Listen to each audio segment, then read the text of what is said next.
My search led me to the study of the spiritual forces with which all of us are blessed.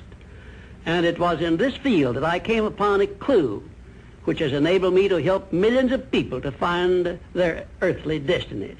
I want to describe my discovery in the simplest terms possible, because it will reveal to you why it is true that whatever the mind can conceive and believe, the mind can achieve, regardless of how many times you may have failed in the past or how lofty your aims and hopes may be. I caught my first fleeting glimpse of the profound law which provides the means by which we may choose our own purpose in life and attain it, while I was being coached by Andrew Carnegie during the organization of the Science of Success philosophy. I had just finished telling Mr. Carnegie that I feared he had chosen the wrong person to give the world the first practical philosophy of personal success because of my youth, my lack of education, and my lack of finances. Well, at this point, Mr. Carnegie delivered a lecture that I shall never forget, because it changed my entire life and paved the way for my helping to change the lives of millions of people, some of them not yet born. Let me call your attention to a great power which is under your control, said Mr. Carnegie, a power which is greater than poverty, greater than the lack of education, greater than all of your fears and superstitions combined. It is the power to take possession of your own mind and direct it to whatever ends you may desire. This profound power, Mr. Carnegie continued, is the gift of the Creator, and it must have been considered the greatest of all of his gifts to man, because it is the only thing over which man has the complete and unchallengeable right of control and direction.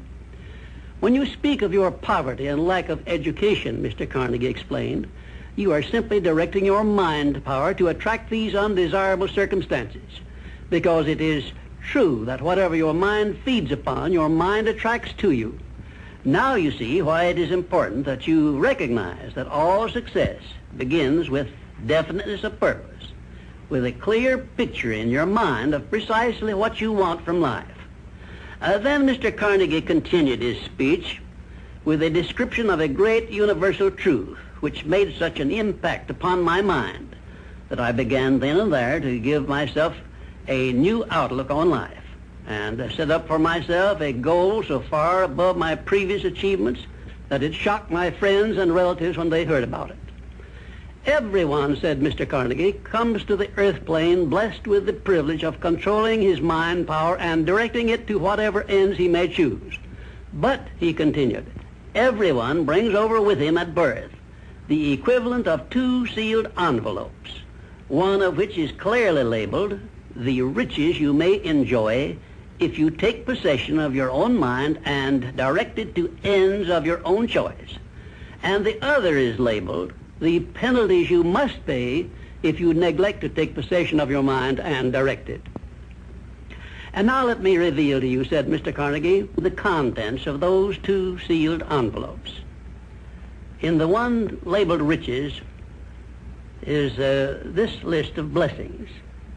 1, sound health. 2, peace of mind. 3, a labor of love of your own choice. 4, freedom from fear and worry. 5, a positive mental attitude. 6, material riches of your own choice and quantity. In the sealed envelope labeled penalties, Mr. Carnegie continued, is this list of the prices one must pay for neglecting to take possession of his own mind. 1, ill health. 2, fear and worry. 3, indecision and doubt.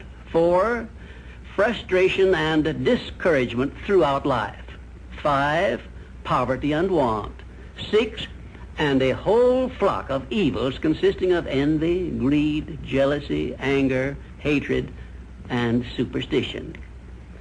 Now, my mission in life is to help you and everyone who needs my help to open up and use the contents of the sealed envelope labeled riches. And the starting point from which you must take off if you wish to write your own ticket from here on out for the remainder of your life, I will describe for you in these simple instructions. 1, procure a neat pocket-sized a notebook, or something on the order of this one here, loose leaf affair. And on page 1, write down a clear description of your major desire in life, the one circumstance or position or thing which you will be willing to accept as your idea of success. And remember before you begin writing that your only limitations are those which you set up in your own mind or permit others to set up for you.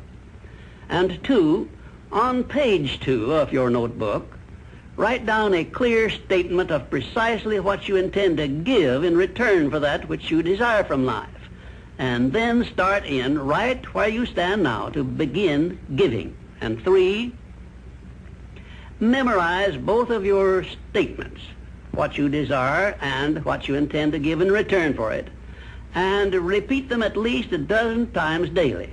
And always end your statements with this expression of gratitude for the blessings with which you were gifted at birth.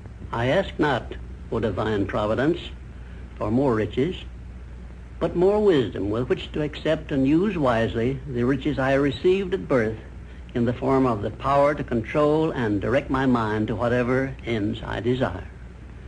If you are not too successful or self-satisfied to accept and express this profound prayer, if you accept it and express it in the same spirit of humble sincerity in which I pass it on to you, a new and a better world will reveal itself to you.